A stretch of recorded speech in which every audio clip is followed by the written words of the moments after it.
लेकिन रविंद्र कुमार, दावेदारी किसी की नहीं है, लेकिन जाहिर तौर पर कहीं ना कहीं ये तमाम बड़े नेता हैं, इनकी अपनी भूमिका भी है और बीजेपी अपने संगठन की ताकत के साथ जैसे चुनाव लड़ती है, इसमें संगठन का समीकरण बैठाने की कैसे कोशिश होगी कि जहां बड़ों का कद भी बैलेंस किया जाए और साथ ही साथ नई लीडरशिप के लिए जगह भी बनाई जाए। बीजेपी का फॉर्मूला क्या? रमन सिंह पार्टी केंद्रीय संगठन में उपाध्यक्ष हैं, वसुंधरा राजे सिंधिया उपाध्यक्ष हैं और शिवराज सिंह चौहान संसदीय बोर्ड में हैं। तो उनका कद उनके हैसियत के हिसाब से संगठन में ऑलरेडी है, पहले से ही है। अब जहां तक मुख्यमंत्री की बात है, देखिए रमन सिंह उस समय जब मुख्यमंत्री बने थे, जब दिलीप सिंह जूदेव का सीडी आ गया था और वो एक्सीडेंटल उस समय कह सकते हैं कि उस समय मुख्यमंत्री उनको बनाया गया था। तो ऐसे में अब कोई दावेदारी तो कर नहीं सकता है, जाहिर सी बात है, क्योंकि बड़े नेता ने ये कहा था, प्रणय बीजेपी के एक बहुत बड़े नेता हाल फिलहाल में कहा था कि किसी को बनाना और किसी को हटाना सिर्फ एक व्यक्ति तय करता है, इसलिए जो दायित्व तो मिले अपना काम करिए, दावेदारी मत करिए। तो जाहिर सी बात है सभी नेताओं को ये समझ में आ गया होगा, इसलिए कोई दावेदारी नहीं कर सकता, कोई दबाव नहीं डाल सकता है प्रधानमंत्री नरेंद्र मोदी और गृह मंत्री अमित शाह पर।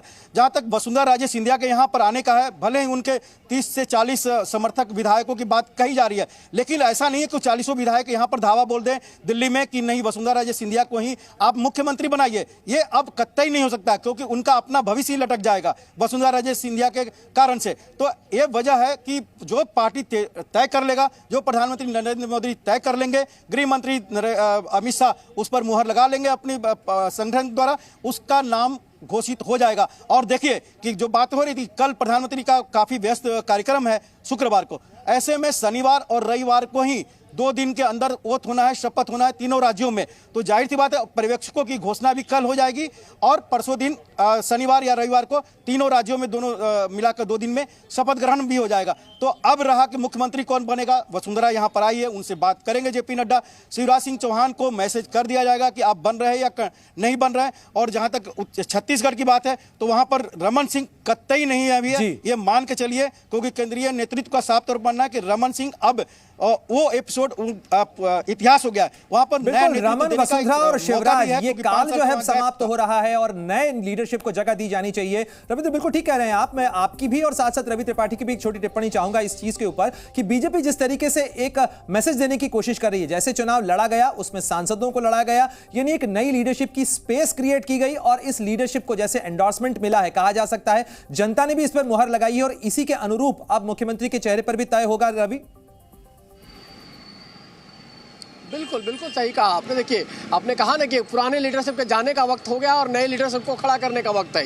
तो बीजेपी के पास भी ये मौका है और कांग्रेस के पास भी ये मौका है। दोनों को मैंने कहा कि दोनों पार्टियों में देखिए अशोक गहलोत हो, आपको कमलनाथ हो या फिर उधर टीएस सिंहदेव हो, ऐसे नेताओं के जाने का समय है। तो नई टीम तैयार करनी है और फ्यूचर लीडरशिप तैयार करना है दोनों पार्टियों के, और दोनों के पास ये मौका है। तो बीजेपी भी चाहेगी कि फ्यूचर लीडरशिप तैयार किया जाए। अब किसको मौका मिलता है मध्य प्रदेश में, किसको मिलता है छत्तीसगढ़ में और किसको मिलता है राजस्थान में, जिसको अगले 10 साल तक आपको लीडर तैयार करना है। तो बीजेपी के पास भी मौका है और कांग्रेस के पास हारने के बाद भी मौका है कि एक नई टीम तैयार करने का। तो ये बेहतरीन मौका है दोनों पार्टियों के लिए। जी रविंद्र, जिस तरीके से बीजेपी ने गुजरात में एक मॉडल क्रिएट किया, यानी पार्टी पद और हैसियत ये दोनों पार्टी तय करती है, चाहे सांसद हो चाहे मुख्यमंत्री हो, और इसीलिए जैसे भूपेंद्र पटेल को मुख्यमंत्री बनाया गया, पूरी 1 साल के चुनाव से ठीक पहले जो है वो पूरी कैबिनेट चेंज कर दी गई, मंत्रिमंडल चेंज कर दिया गया। बीजेपी इसी चीज को अब लागू करना चाहती है इन राज्यों के अंदर भी और आने वाले चुनाव में भी, जिसके अंदर पार्टी तय करेगी कि किसकी भूमिका क्या होगी, किसको मुख्यमंत्री का पद मिलेगा, किसको सांसदी मिलेगी।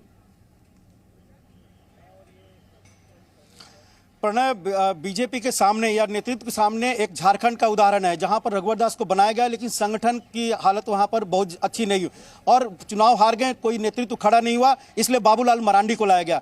कर्नाटक का उदाहरण है कि 1 साल पहले येदियुरप्पा को हटा दिया गया, पार्टी हार गई क्योंकि वहां के जो मुख्यमंत्री थे वो पार्टी की संगठन को आगे लेकर नहीं चले और इसलिए डिले हो रहा है कि हम अगर वसुंधरा का रिप्लेसमेंट या वसुंधरा को लेकर चलते हैं तो आगे क्या करना होगा, शिवराज को हटाकर या शिवराज को लेकर चलते हैं तो आगे क्या होगा, और छत्तीसगढ़ में किसी नया को मौका देते हैं तो संगठन और सरकार कैसे भविष्य की 5 साल की 10 साल की वो सस्टेन करेगी। तो इसलिए डिले हो रहा है। मुख्यमंत्री तय करना कोई बड़ी बात नहीं है। प्रधानमंत्री नरेंद्र मोदी जिसको तय कर देंगे वो मुख्यमंत्री पद पर बैठ जाएगा। लेकिन 5 साल और 7 साल तक संगठन और सरकार बेहतर ढंग से चले भविष्य को लेकर। और एक दो और उदाहरण है दिल्ली एनसीआर के अगल बगल के राज्यों को देखते आप ध्यान दीजिए तो कहीं ना कहीं उसके कारण से डिले हो रहा, स्वरूप को लेकर हो रहा है, मुख्यमंत्री के नाम को लेकर नहीं डिले हो रहा, वो तय हो चुका है। बिल्कुल रविंद्र, और पुष्कर सिंह धामी जैसा एग्जाम्पल भी है, चुनाव हारने के बावजूद भी पार्टी मुख्यमंत्री की भूमिका दे सकती है और यह पार्टी तय करती है। लेकिन अगर बात की जाए कि अगर वसुंधरा राजे की, शिवराज सिंह चौहान की, यह ऑफर बहुत पहले भी दिया गया था कि उनकी केंद्र सरकार में भूमिका हो सकती है। हालांकि केंद्र में महज 6 महीने का वक्त बचा हुआ है अब लोकसभा चुनाव के अंदर, लेकिन क्या किसी अल्टरनेटिव भूमिका का ऑफर भी केंद्रीय नेतृत्व दे सकता है? देखिए ये ऑफर उनको मनाने के लिए नहीं होगा, बल्कि पार्टी की एक सोच होगी कि वरिष्ठ नेता हैं उनको एकोमोडेट करना चाहिए, क्योंकि उनके प्रति एक भावना रहती है राज्यों में, चाहे शिवराज हो या वसुंधरा राजे, उनके भी कई समर्थक हैं वहां पर। और उनकी नाराजगी ऐसा नहीं कि पार्टी के लिए काफी मुश्किल हो जाएगी लोकसभा चुनाव में, क्योंकि चुनाव तो लड़ा जाएगा प्रधानमंत्री नरेंद्र मोदी के चेहरे पर। लेकिन जैसा कि आप उत्तर प्रदेश में देख रहे हैं, बार बार कहा जा रहा है कि उत्तर प्रदेश में योगी आदित्यनाथ है, प्रधानमंत्री नरेंद्र मोदी के चेहरे पर लड़ा जाएगा, लेकिन योगी की भी भूमिका होगी ग्राउंड पर लोकसभा चुनाव को लेकर। तो कहीं ना कहीं इन सभी बड़े नेताओं की भूमिका तय कर दी जाएगी, तभी कोई रिप्लेसमेंट होगा, या फिर उनको साथ लेकर चला जाएगा राज्यों में और उनकी बाद में भूमिका तय की जाएगी केंद्रीय मंत्रिमंडल में। चेहरे का इंजन और संगठन की ताकत, इसी से कोई भी संगठन, कोई भी जो व्यवस्था है, कोई भी तंत्र है, वो चलता है।